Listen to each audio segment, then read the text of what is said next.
আজকের ভিডিওতে আমি আপনাদেরকে দেখাবো কিভাবে পলিথিন প্লাস্টিক থেকে তেল তৈরি করা যায়। এর পুরো প্রসেসিংটাই আপনাদের মাঝে শেয়ার করব। এটা হচ্ছে একটা ফ্ল্যাক্স, এটাকে বাংলায় আমরা রিয়েক্টর বলতে পারি, অথবা আর এক ভাষায় অথবা পলি রাখার পাত্র, যেখানে অক্সিজেন পুরো, যেখানে অক্সিজেন ঢুকবে না, বাতাস কোনো লিকেজ হবে না। এটা হচ্ছে এমন একটি পাত্র। তো আমি আস্তে আস্তে করে প্লাস্টিক কুচিগুলো সেখানে ডুবিয়ে দিলাম। তো আমি খুব সহজ করার জন্য, যেহেতু আমার পাত্রটা ছোট, এই জন্য আমি টাইগার স্পিড এই বোতলের যে ক্যাপগুলো আছে ওগুলো ছোট ছোট করে কেটে নিয়েছি, কারণ এখানে পলি ডুবাই দিলে আমার পাত্রটা যেহেতু খুব ছোট রিয়েক্টর আর অল্প পলিতে এটা ভর্তি হয়েছে, তাই আমি ভারী জিনিসগুলো ঢুকানোর চেষ্টা করেছি। তো দেখুন আমি সবগুলো ঢুকিয়ে দিয়েছি। তো আমার হাতে যে পলিটা আছে, আমি এই পলিটাও ওই রিয়েক্টরের মধ্যে ঢুকাই দেব। তো এটাকে রিয়েক্টর বলতে পারি, যেহেতু এটা গ্লাস, এটাকে কেমিস্ট্রির ভাষায় এটাকে ফ্লাক্স বলতে পারি, বটন ফ্লাক্স। তো পলিটাও আমি ওখানে ঢুকিয়ে দিলাম। পলিটা ভালো করে ঢুকাবো। এখনও তো ভেঙে যেত, যাক ভাঙে নাই, ভালো হয়েছে। আর এটা এখন যেটা দেখতেছেন এটাকে বলে কন্ডেন্সার। কন্ডেন্সার বলতে কি, আমরা এখানে যখন তাপ প্রয়োগ করব, তো তাপ প্রয়োগ করলে এখানে যে একটা ব্যাপার তৈরি হবে, সেই বাষ্পটা এই কন্ডেন্সের মাধ্যমে কন্ডেন্স হয়ে ঠান্ডা হয়ে তেলে রূপান্তরিত হবে। তো এই কারণে এই কন্ডেন্সের মাঝখানে পাইপ একটা থাকে, আর ওপর দিক দিয়ে পাইপের ওপরে হচ্ছে পানি। আমার এখানে দুটো প্লাস্টিকের পাইপ দেখতে পাচ্ছেন, ভালো করে একটু মুছে নেব যাতে কোনো লিকস না হয়। তো যে আর এটা হচ্ছে টেম্পারেচার মিটার এই কারণে লাগাতে হয় যে আমার এইখানে যে আমি এটাকে যে হিট করতেছি, যে গরম করব, কত টেম্পারেচার উঠবে এটা দেখানোর জন্য টেম্পারেচার মিটার। তো এটাও আর কি একটা কাজের জন্য, এটাও একটা যন্ত্র। তো এটাকে আমরা টি সকেট বলতে পারি, যেহেতু এখানে কন্ডেন্সার লাগাতে হবে, এরপরে টেম্পারেচার মিটার লাগাতে হবে। এই জন্য আমরা একটা টি সকেট আমার যে রিয়েক্টর আছে, যে বটন ফ্লাক্স, এর মধ্যে শক্ত করে লাগিয়ে দিলাম যাতে লিক না করে। এরপরে হচ্ছে আমি আস্তে করে টেম্পারেচার মিটারটা উপরে বসিয়ে দিয়ে ওখানেও একটু শক্ত করে দিতে হবে, কারণ কোনো লিকেজ থাকা যাবে না। লিকেজ হলে দুর্ঘটনা ঘটতে পারে যে কোনো সময়। তো শক্ত করে লাগিয়ে দিলাম যাতে কোনো লিক না করে। তো এখন যেটা হচ্ছে যে এটাকে বাংলা ভাষায় চুলো বলতে পারি, হিটিং অ্যানিমেল। তো এটা চুলো এই কারণে বলতে পারি যে এটা দিয়ে আমরা তাপ দিব, যেহেতু এটাকে আপনি কাঠখড়ি দিয়ে তাপ দিতে পারেন অথবা চুলায় গ্যাস দিয়ে তাপ দিতে পারেন। তো আমরা ছোট যেহেতু ল্যাব সেটআপ, এখানে আমরা কারেন্ট দিয়ে হিট করবো, এটাকে হিটার বলা হয়।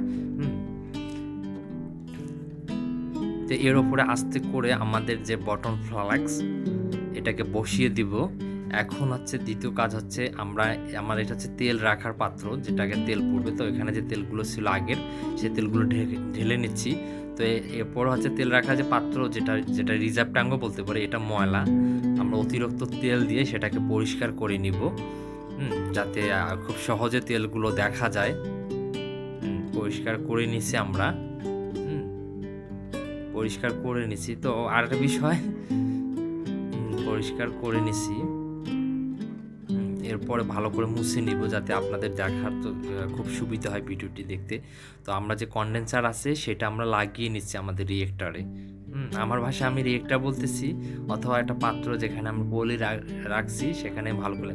এটা হচ্ছে এলবো, তাই এটা এই কারণে লাগাই নিলাম যাতে আমার সুন্দর করে যে আমার তেল রাখার পাত্র, যেখানে তেলগুলো এসে জমা হবে সেটাতে পড়ে। আস্তে করে বসিয়ে দিয়েছি, ভালো করে লাগিয়ে দিয়েছি যাতে কোনো কোথাও লিক না থাকে। এখন সুন্দর করে সেটআপ হয়ে গেছে। এখন চালু করার পালা, আমরা এখন চালু করে দিব। তো আমরা এখানে সুইচ অন করে দিয়েছি, অলরেডি আমাদের চালু হয়ে গেছে।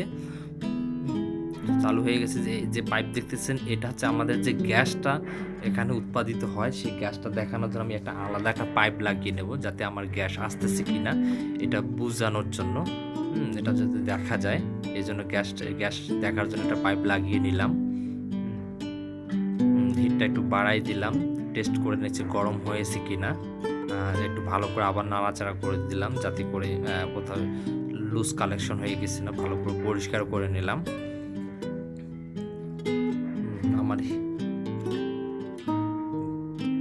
আসলে আমার পরবর্তী যে ভিডিওটা না টেনে শেষ পর্যন্ত দেখবেন। পরবর্তী যে ভিডিও আসবে সেই ভিডিওতে আমি আপনাদেরকে দেখাবো এই তেলটা কিভাবে আপনি ঘরে বসে রিফাইন করতে পারেন এবং যে তেলটা ব্যবহারের উপযোগী। ইউটিউবে বিভিন্ন ভিডিও দেখেন যে ভিডিওগুলোতে এখনও আপনার কি পূর্ণাঙ্গ কোনো ভিডিও পান না। তো আমি আশা করি আমার ভিডিওটা দেখলে এবং আপনি পুরোপুরিভাবে বুঝতে পারবেন যে তেল কিভাবে রিফাইন করতে হয়, কিভাবে তৈরি করতে হয়, কিভাবে আপনি একটি মেশিন তৈরি করতে পারবেন এবং অল্প পুঁজি দিয়ে ব্যবসা শুরু করবেন। তো অলরেডি আমাদের হয়তো গ্যাস চলে আসছে, আমরা টেস্ট করে দেখব আমাদের গ্যাস আসছে কি না। তো আমাদের গ্যাস এখনো আসা শুরু হয়নি মনে হয়। গ্যাস এখনো আসা শুরু হয়নি, আমরা দেখব গ্যাস আসতেছে কি না। আমরা এখন দেখবো আমরা ম্যাচ লাইট জ্বালিয়ে দেখবো গ্যাস আসছে কি না। না এখনো আমাদের গ্যাস নেই, এখনো পর্যাপ্ত হয়তো টেম্পারেচার ওঠে নাই, এই কারণে এখনো গ্যাস আসে নাই, এই কারণে এখনো গ্যাস ওঠে নাই। আবারও হাত দিয়ে দেখানোর চেষ্টা। তো আমরা টেম্পারেচার যে গান মিটার আছে সেটা দিয়ে টেস্ট করে দেখবো আসলে আমাদের টেম্পারেচার কত উঠলো। আসলে এখানে গ্যাস আসার জন্য মিনিমাম 100 ডিগ্রি টেম্পারেচার প্রয়োজন। 100 ডিগ্রি টেম্পারেচার হলে আমরা গ্যাস পাবো, অথবা 110 যখন টেম্পারেচার উঠবে তখন আমাদের গ্যাস আসা শুরু করবে। তো আমরা যদি কমার্শিয়ালে ছোটো করে একটা প্ল্যান করি, যখন আমাদের গ্যাস আসা শুরু করবে তখন কিন্তু আমাদের আর লাকড়ির সাপোর্ট তত একটা লাগবে না। তো এখন পর্যন্ত 71.5 ডিগ্রি সেলসিয়াস তাপমাত্রা উঠছে।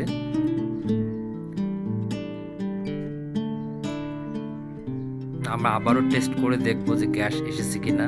না, এই তো গ্যাস এসে গেছে সামান্য পরিমাণ, খুব অল্প পরিমাণে গ্যাস আসতেছে। আমাদের হয়তো খুব সহজে তেল পড়বে এবং খুব তাড়াতাড়ি হয়তো দ্রুত সময়ের মধ্যে তেল চলে আসবে। আমার এই ভিডিওটি যদি আপনাদের মধ্যে যদি কোনো উপকারে আসে তাহলে অবশ্যই ভিডিওতে একটি লাইক, কমেন্ট এবং শেয়ার করবেন। আমার পরবর্তী ভিডিও যেখানে আমি তেল রিফাইন প্রসেসটি আপনার সামনে দেখাবো। আমার অলরেডি গ্যাস চলে আসছে, টেম্পারেচার উঠছে 210 ডিগ্রির মতো। অলরেডি গ্যাস চলে আসছে, গ্যাসের সাথে তেলও আসতেছে। তো আমার তেলটা এখন ময়লা পড়তেছে, এটাই কারণে যে পূর্বে এটাতেও তো আমি টেস্ট করতাম ল্যাব সেটআপে, আগের যে ময়লাগুলো থাকার কারণে তেলগুলো ময়লা পড়তেছে। তো আমি এটাকে চেঞ্জ করে দিব, এটা নতুন একটা পরিষ্কার করে এটা এই পাত্রটাকে তেল রাখার যে ট্যাঙ্ক বলি যেটাকে, আবার এই ফ্লাক্সটা চেঞ্জ করে দেব আর একটু চেক করে দেখবো যে গ্যাস আসছে কি না। গ্যাস খুব কম অল্প তেল আসতেছে, আর তাছাড়া পাইপটা মোটা, চিকন পাইপ হলে গ্যাসটা জ্বলতো। এখন গ্যাসের পরিমাণটা খুবই কম যেহেতু তেল কম আসতেছে। এখন আমি পাত্রটা চেঞ্জ করে দিয়েছি আপনাদের দেখার সুবিধার্থে, সেখানে ময়লা তেলগুলো জমছিল। এখানে দেখুন, এইখানে ভ্যাপার তৈরি হচ্ছে। ভ্যাপার তৈরি, সেই ভ্যাপারগুলো এই ভেতরে গ্লাসের ভিতরে একটা পাইপ দেওয়া আছে, সেই আমি এখানে ঢেকে দিলাম যাতে খুব সহজে হিটটা লস না হয়। এই কারণে রিয়েক্টরটা সুন্দর করে ঢেকে দিয়েছি। আমার ঢেকে দেওয়ার পর এখন খুব দ্রুত ভেপার তৈরি হচ্ছে। পলিথিন প্লাস্টিক গলিয়ে সে বাষ্প ভেপার তৈরি, সেটা আবার পাইপের ভিতর দিয়ে চলে আসছে আমার রিজার্ভ ট্যাঙ্কে। আর এখানে আরেকটা বিষয় যেটা হচ্ছে কি, আমি আবারও দেখবো গ্যাস আসছে কি না। হ্যাঁ, গ্যাস চলে আসছে। তেল পড়তেছে, প্রচুর তেল পড়তেছে,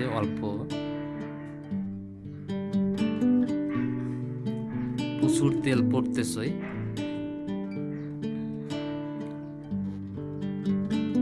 অনেক পরিষ্কার তেলগুলো। এখানে ডিজেল, পেট্রোল একখানে আছে, এখানে কিছু কার্বন আছে, সালফার আছে। পরবর্তীতে এটাকে আবারও রিফাইন করতে হয়, রিফাইন করলে ব্যবহারের উপযোগী হয়ে যাবে। এখানে ঠান্ডা হচ্ছে, যে গরম তেল গ্যাস আসতেছে সেটাকে পানি দিয়ে ঠান্ডা হচ্ছে। তো পানি দিয়ে যেভাবে ঠান্ডা করি, যে এইখানে যে প্লাস্টিকের পাইপ আছে, এই প্লাস্টিকের পাইপ একটা দিয়ে পানি ঢুকে আর একটা পাইপ দিয়ে পানি বের হয়ে ঠান্ডা যায়। আমি আবারও গ্যাসটা চেক করে দেবো গ্যাস কিভাবে আসতেছে।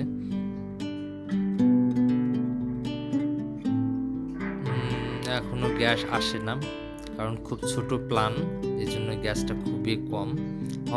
গ্যাস চলে আসছে, অনেক গ্যাস। এখন জ্বলতেছে, আবারও জ্বলিয়ে দেখার চেষ্টা করতেছি আপনাদেরকে। সুন্দর গ্যাস চলে আসছে। আমরা চাইলে কিন্তু যদি আমাদের কারেন্ট দিয়ে হিটার ব্যবস্থা না থাকে, আমরা এই গ্যাসটা দিয়ে জ্বালানি কাজের একটা সহায়তা নিতে পারি। জ্বালানি যে একটা সাপোর্ট, সেটা আমাদের অতিরিক্ত সাপোর্ট হিসেবে কাজ করবে। এই গ্যাসটা আবার ঘুরিয়ে আমরা আবারও সেই ওই পাত্রতে আমরা দিতে পারবো, যাতে আমাদের গ্যাসটা জ্বালানির কাজে সহায়তা করে।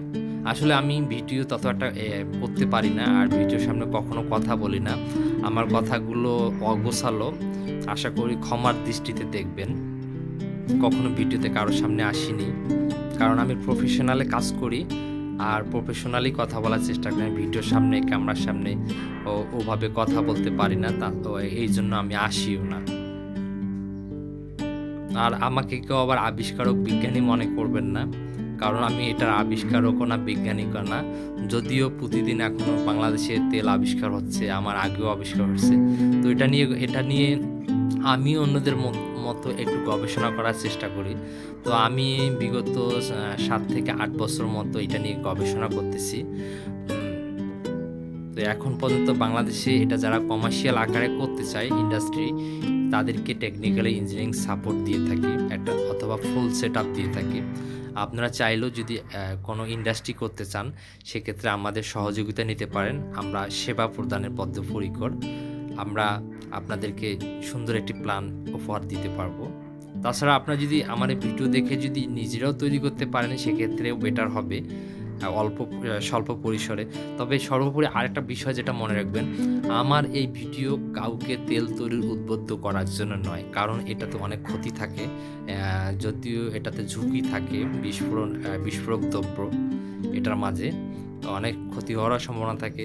তো আমার এই ভিডিও কাউকে এই কাজে উদ্বুদ্ধ করার জন্য নয়। আর যদি কেউ করে থাকেন, সম্পূর্ণ নিজের দায়িত্বে এবং নিজের রিস্কে করবেন। আমি শুধু প্রসেসটাই আপনাদের মাঝে শেয়ার করতেছি, কিভাবে তেল তৈরি করা যায়। সুন্দর এখনো তেল গ্যাস চলে আসছে, পড়তেছে আমাদের এখানে তেল পড়তেছে, আর পাইপ দিয়ে গ্যাস বের হচ্ছে। আমরা চাইলে সেই গ্যাসটাকে বার্ন করতে পারবো, কিন্তু সরি, আমাদের এটা তো কারেন্ট দিয়ে হিট করতেছি, এখানে গ্যাস বার্ন করানো যাবে না। প্রচুর তেল গ্যাস পড়তেছে। যদিও এখানে মেবি হবে 50 গ্রামের মতো প্লাস্টিক বোতলের কাটিং মুখা। সুন্দর তেল গ্যাস। এখানে পেট্রোল আছে, ডিজেল, সবগুলো একত্রিত করা আছে। তবে একটা বিষয় আপনাদের মাঝে আমি বলতে পারি, সেটা হচ্ছে ইউটিউবে কোনো ভিডিও দেখে প্রবঞ্চিত হয়ে নিজে ট্রাই করে অথবা ছোট পরিসরে এটাকে তৈরি করে না করাটাই বেটার বলে আমি মনে করি। কারণ আমি এটাকে বিভিন্নভাবে ট্রাই করছি, দেখছিলাম স্বল্প পরিসরে যদি এটা করানো যাইতো অল্প টাকা দিয়ে, তাহলে আমার নিজেরই একটা প্ল্যান থাকতো।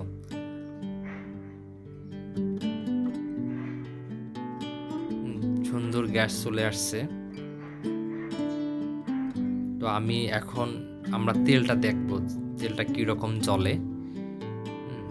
এখানে ডিজেল পেট্রোল মিক্স করা আছে, তো সেটা সমস্যা নেই। আমরা তেলটাকে দেখবো, তেলটা কিভাবে জ্বলে। তেলটা ঢেলে দিলাম, ঢালবো আস্তে আস্তে করে। তেল ঢেলে ফেলছি। অল্পর জন্য আগুন লাগে নাই। তেল প্রচুর। এই তেল অন্য জ্বালানি তেলের থেকে ক্যালোরিফিক মান ভালো। এই তেলে গাড়ির মাইলেজ বেশি আসে। নিভে গেছে। আবারও আমরা জ্বালিয়ে দেখবো। এবার একটু বেশি করে তেল ঢালবো, যাতে দেখি। বেশি করে তেল ঢালছি, দেখুন কি আগুন জ্বলছে। এই তো আমার অল্পর জন্য আমার হাতে আগুন লাগে নাই। তো এটা হচ্ছে তেল, কিরকম আগুন জ্বলতেছে দেখুন। আসলে আমি ক্ষমা করবেন, আমি ভিডিওর সামনে কথা বলি নাই, আর বলি না, আমি গুছিয়ে কথা বলতে পারি না। হয়তো আপনাদের সামনে সুন্দরভাবে কথাগুলো প্রেজেন্ট করতে পারি নাই, এই জন্য ক্ষমার দৃষ্টিতে দেখবেন। আসলে আল্লাহ সুবহানাহু ওয়া তাআলা পৃথিবীতে সবাইকে সব বৈশিষ্ট্য দেন না। তদ্রুপ আমি ঠিক মতো কথা বলতে পারি না আপনার ভিডিওতে। আমার কথাগুলো অগোছালো, তাই ক্ষমা।